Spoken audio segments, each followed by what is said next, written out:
Shalom, selamat pagi Bapak Ibu yang kekasih di dalam Tuhan.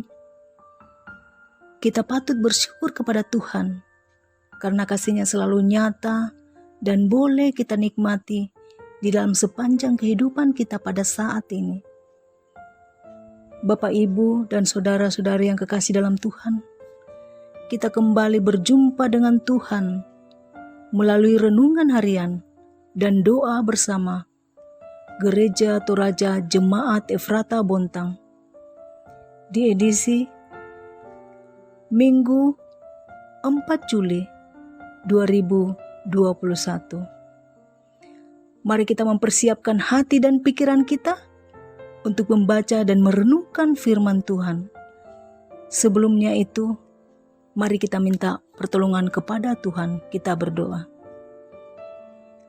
Kami bersyukur kepadamu ya Tuhan, oleh karena kebaikan-Mu dan cinta kasih Tuhan yang senantiasa hadir di tengah-tengah kehidupan kami. Dan mengawali segala aktivitas kami hari ini Tuhan, kami akan bersama-sama membaca, mendengar akan kebenaran firman-Mu. Tuhan, mampukan kami dengan kuasa Roh Kudus-Mu, sehingga kami boleh mampu menerima dan memahaminya dengan baik. Berfirmanlah ya Tuhan, karena kami sudah siap untuk mendengarkan firman-Mu. Di dalam nama Tuhan Yesus, kami berdoa. Amin. Bapak Ibu yang kekasih dalam Tuhan,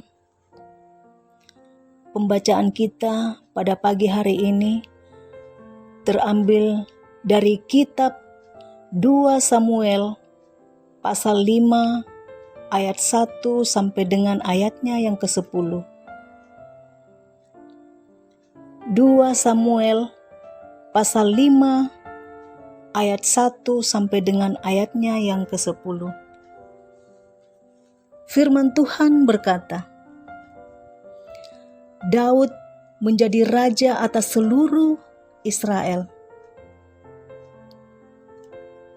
Lalu datanglah segala suku Israel kepada Daud di Hebron dan berkata, Ketahuilah, kami ini darah dagingmu. Telah lama ketika Saul memerintah atas kami, engkaulah yang memimpin segala gerakan orang Israel. Dan Tuhan telah berfirman kepadamu, engkaulah yang harus mengembalakan umatku Israel. Dan engkaulah yang menjadi raja atas Israel. Maka datanglah semua tua-tua Israel menghadap raja di Hebron. Lalu Raja Daud mengadakan perjanjian dengan mereka di Hebron di hadapan Tuhan.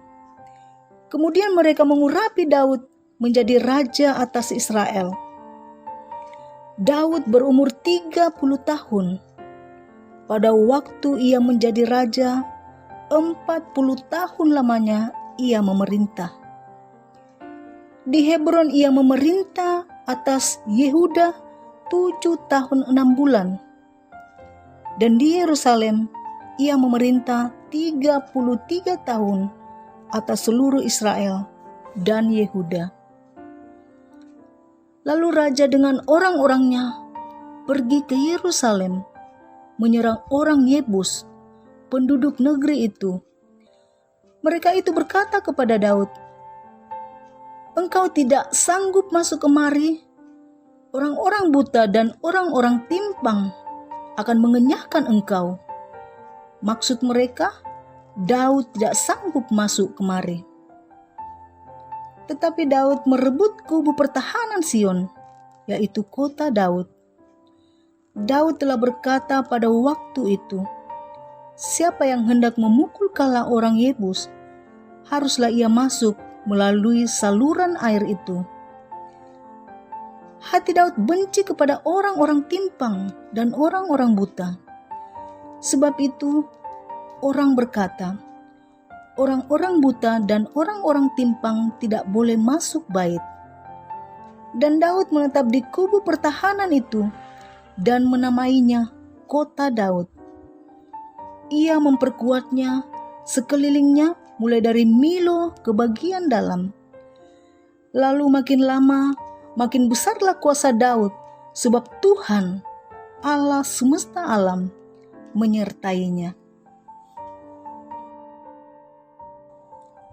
Sedemikian jauhlah pembacaan firman Tuhan kita pada pagi hari ini. Berbahagialah orang yang mendengar dan melakukannya. Amin. Bapak Ibu yang kekasih di dalam Tuhan, pokok perenungan kita pada pagi hari ini, utusan yang diberkati. Utusan yang diberkati. Tu disua, tu dipasake. Jemaat yang dikasihi Tuhan, utusan adalah orang atau sekelompok orang yang membawa kuasa dari yang mengutus untuk dapat disampaikan kepada orang lain atau disampaikan kepada kelompok lain. Bapak, Ibu, saudara-saudara yang dikasihi Tuhan, biasanya seseorang yang menjadi utusan memiliki nilai plus tersendiri. Apakah mereka paling cakap? Apakah mereka paling teliti? Atau paling cekatan? Pokoknya banyak keunggulan yang dimiliki atau kelebihan orang yang diutus itu. Saudara-saudara, yang menjadi utusan pernah dilaksanakan oleh Daud. Daud yang sejak awal yang menjadi pemimpin segala gerakan orang Israel. Saat pemerintahan Raja Saul, hingga Tuhan sendirilah yang berfirman agar Daud menjadi raja atas Israel. Bisa dibaca di dalam ayat yang kedua pembacaan kita tadi. Itulah yang membuat para tua-tua Israel datang menghadap raja di Hebron agar Daud diurapi menjadi raja atas Israel. Di dalam ayat yang ketiga, Daud diurapi pada usia 30 tahun dan ia memerintah atas Yehuda dan di Yerusalem dalam masa kepemimpinan yang berbeda dan tergolong cukup lama. Ayat 4 sampai ayatnya yang kelima. Setelah diurapi menjadi raja oleh tua-tua Israel, kemampuan Daud di dalam memimpin diuji dengan merebut kota Yerusalem. Saudara-saudara yang sama-sama berbahagia, orang-orang Yebus penduduk kota itu ternyata meremehkan dia.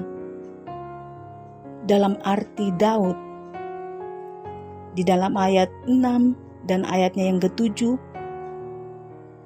Namun apa yang terjadi saudara-saudara dengan kepercayaan Daud kepada Tuhan, sehingga Daud berhasil merebut kubu pertahanan Yerusalem, yakni Sion. Sekalipun diremehkan, Daud kemudian menjadikan Sion sebagai tempat kediaman dan memperkuat kubu pertahanan. Dengan namanya sendiri, Kota Daud. Dan Raja Daud semakin diberkati oleh Tuhan. Bisa kita baca di dalam ayat yang ke-8 sampai dengan ayatnya yang ke-10. Saudara-saudara yang dikasihi Tuhan, sama seperti Raja Daud yang menjadi utusan Tuhan, yang mau mendengar dan mau menerima pengutusan itu dengan senang hati. Tuhan juga mau memakai kita sebagai utusannya di tengah-tengah lingkungan kita, di tengah-tengah keluarga kita, di tengah-tengah pelayanan, dan di mana saja Tuhan mengutus kita untuk melayaninya. Untuk menjadi pelayan-pelayan Tuhan akan terus memberkati kita sebagai utusan, karena Tuhan menilai kita bahwa kita memiliki nilai plus, kita memiliki kecekatan, kita memiliki ketelitian. Juga Tuhan mau memakai kita sebagai utusannya di tengah-tengah jemaat, yaitu menjadi pelayan. Karena itu, saudara-saudara yang kekasih dalam Tuhan, taatlah kepada Tuhan, karena kita adalah orang yang berbahagia, yang sudah dipilih menjadi utusannya. Amin. Saudara-saudara yang dikasihi oleh Tuhan, mengakhiri persekutuan kita pada pagi hari ini, mari kita berdoa.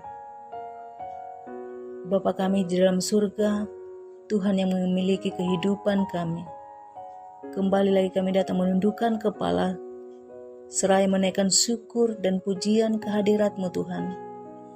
Mengucap syukur atas kebaikan-Mu Tuhan, yang selalu nyata di tengah-tengah kehidupan kami, terlebih di dalam persekutuan kami ya Tuhan pada pagi hari ini. Engkau menghimpunkan kami lewat renungan harian. Kami bersama-sama membaca dan mendengarkan, bahkan akan merenungkan firman-Mu. Firman-Mu begitu indah bagi kami, bahkan kami terberkati oleh karena kami adalah orang-orang yang dipilih menjadi utusan Allah di tengah-tengah kehidupan ini. Biarlah kami menjadi utusan yang bertanggung jawab, menjadi pelayan-pelayan-Mu Tuhan di tengah-tengah jemaat. Ajar kami untuk selalu setia, untuk menanamkan nilai-nilai kesetiaan-Mu kepada kami, ya Tuhan. Kami berdoa juga Tuhan, buat aktivitas kami di sepanjang hari ini. Tuhan berkati di dalam berbagai macam kesibukan kami yang kami lakukan masing-masing.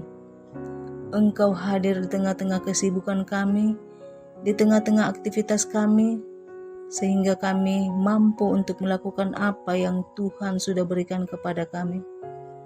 Kami akan melakukannya seturut dengan kehendak-Mu dan secara bertanggung jawab.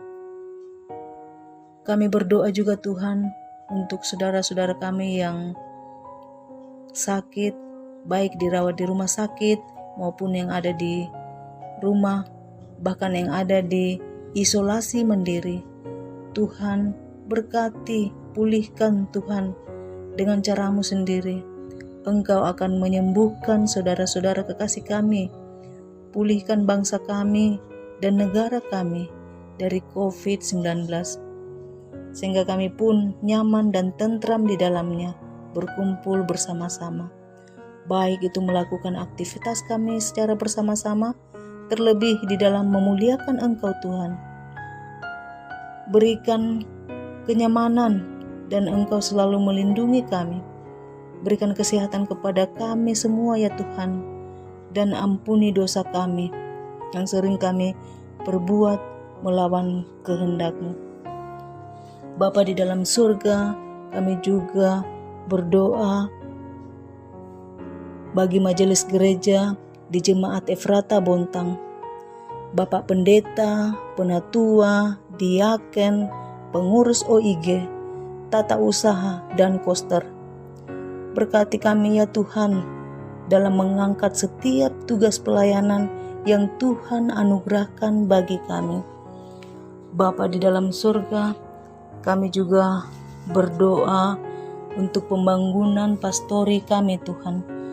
Ajar kami ya Tuhan untuk terlibat dalam pelayanan ini, sehingga tiba harinya pastori akan selesai dengan baik. Berkati majelis gereja, panitia pembangunan, anggota jemaat, dan seluruh anak-anak Tuhan. Tuhan, seluruh kehidupan kami di sepanjang hari ini kami serahkan ke dalam tangan kasih-Mu. Tuhan tetap tinggal serta memberkati, dan menyertai kami. Bapa di dalam surga, ini doa kami, ini permohonan kami. Ampuni dosa kami, dengarkan kami ya Tuhan yang datang kepadamu. Di dalam anakmu Yesus Kristus, itulah Tuhan dan Juru Selamat kami yang hidup. Amin. Saudara-saudara, demikianlah persekutuan kita di pagi hari ini. Selamat berkarya, tetap menjaga kesehatan dan melakukan protokol kesehatan. Tuhan Yesus menyertai dan memberkati kita semua. Amin.